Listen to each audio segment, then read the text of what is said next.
masyarakat untuk menjaga proses-proses yang terjadi dari bawah tadi sampai dengan rekapitulasi tingkat nasional itu bisa berjalan sesuai dengan hasil suara yang ada di TPS. Namun untuk penyelenggara sendiri tetap menggunakan hasil dari rekapitulasi. Jadi SK 360 itu tetap menggunakan hasil rekapitulasi berjenjang yang dilakukan oleh tingkat di bawahnya. Kemudian terkait dengan tanda tangan, apakah Sirekap dapat memvalidasi tanda tangan tadi? Sirekap sudah dilakukan beberapa sistem keamanan, jadi di dalam C plano, saya mohon maaf karena C hasil itu agak sedikit sudah kebiasaan C plano.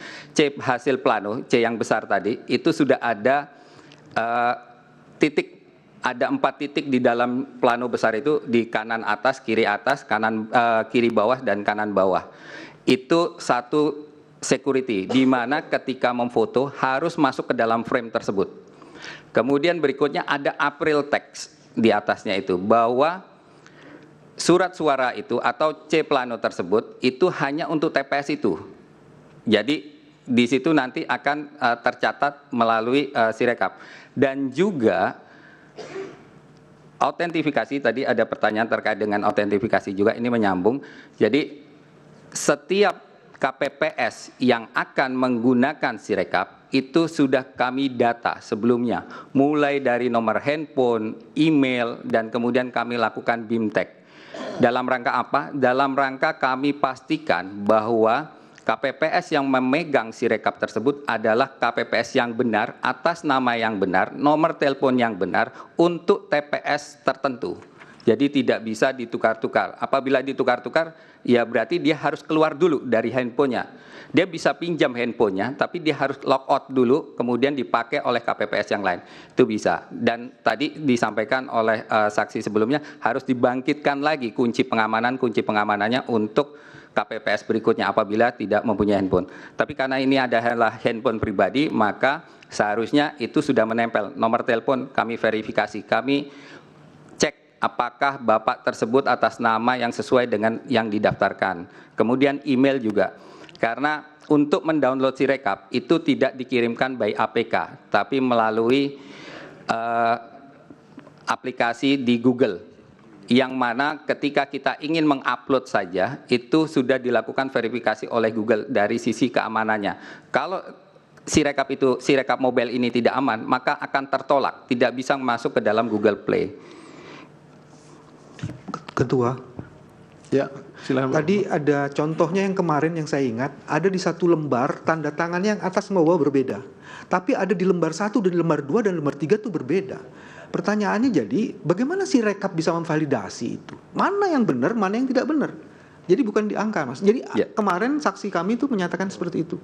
Ada, dan ditunjukkan di sini. Lembar pertama berbeda dengan lembar kedua dan lembar ketiga. Ya, di lembar silakan. pertama. Kira-kira itu. Silakan dijawab, Mas. Siap. Terkait dengan tanda tangan, jadi tanda tangan itu adalah sudah menempel di dalam C plano. Sudah menempel di dalam C plano. Kondisi di bawah itu berbagai macam yang mulia. Apakah misalnya harusnya ada KPPS yang semua KPPS itu kan harusnya menandatangani C plano tersebut. Mungkin karena ada satu kegiatan lain atau yang lain, akhirnya bahasanya mungkin bisa jadi itu tidak dilakukan oleh yang bersangkutan. Tapi secara Sirekap bahwa itu menggunakan formulir yang sudah dicetak oleh KPU, maka itu bisa masuk ke dalam Sirekap. Untuk isiannya itu bisa berbagai macam. Seperti itu, Yang Mulia. Ya, silakan dilanjutkan. Ya, kemudian terkait dengan metadata yang dapat diubah. Nah, benar. Jadi metadata itu sebenarnya dapat diubah kalau Bapak punya foto, kemudian Bapak kirim melalui WhatsApp, maka metadatanya akan dibuka oleh WhatsApp tersebut. Nah, oleh karena itu, KPU untuk menjaga keamanan datanya, tadi juga menyangkut soal bagaimana dari Pak Hakim tadi juga menanyakan bagaimana kalau C hasil tadi itu ternyata tidak langsung dikirim, tapi melalui PPK dan kemudian pada saat rekapitulasi baru dibuka dan kemudian di sana difoto. Nah, metadatanya inilah yang menempel di dalam image tadi. Jadi ketika memfoto maka nempel di dalam image. Nah, ketika image-nya itu diedit, maka metadata yang ada di image C tadi itu akan berubah. Jadi kalau kami tempelkan ini metadata yang tadi disampaikan oleh saksi sebelumnya yang as-if tadi, maka itu akan dihapus, itu bisa dihapus. Tapi karena ini nempelnya di image-nya, jadi kalau kita download dari pemilu 2024, itu kita download, kemudian di sana ada terlihat kode di paling belakangnya, maka itu kami pastikan adalah hasil yang asli dari Sirekap. Tapi kalau ternyata data tersebut sudah diedit, sudah dimanipulasi sehingga metadatanya itu berubah, maka kami pastikan itu bukan keluar dari Sirekap. Mungkin edit Photoshop, mungkin editor-editor yang lainnya. Jadi untuk metadata yang kami pastikan bahwa yang keluar dari pemilu 2024 itu adalah metadata yang asli dari Sirekap. Kemudian apakah bisa menjamin hasil C itu yang jika tidak ada internet yang difoto tadi sudah saya sampaikan bahwa apabila tidak ada internet maka C hasil tersebut bisa dibawa, bisa bergeser si KPPS-nya. Namun pada sebelum masuk ke situ KPPS sudah melaksanakan tugasnya, sudah menempel plano tersebut kepada masyarakat, sudah menghitung secara manual melalui lidi-lidinya, kemudian hasilnya difoto, disimpan di dalam handphonenya, kemudian mungkin dia bergeser, apakah 500 meter, apakah 1 kilo atau 2 kilo untuk mendapatkan sinyal. Ketika mendapatkan sinyal maka dapat dikirim gambar yang ada di fotonya tadi melalui internet. Dan juga dapat dikirim kepada si saksi tadi.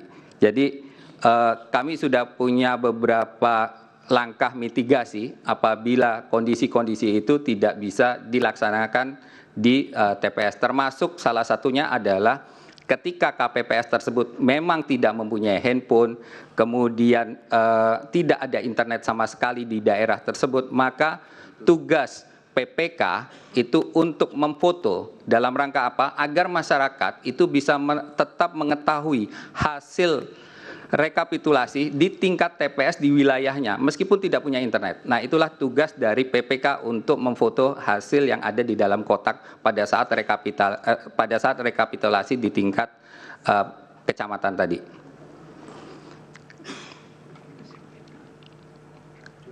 Kemudian Sirekap dengan banyaknya masalah apakah melanggar prinsip pemilu.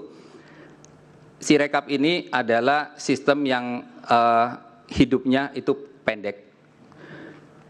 Kemudian kita tahu bahwa dengan luasan pengguna yang di saat yang bersamaan, maka Sirekap ini sulit untuk dilakukan pengecekan atau dilakukan uji coba di dalam labs.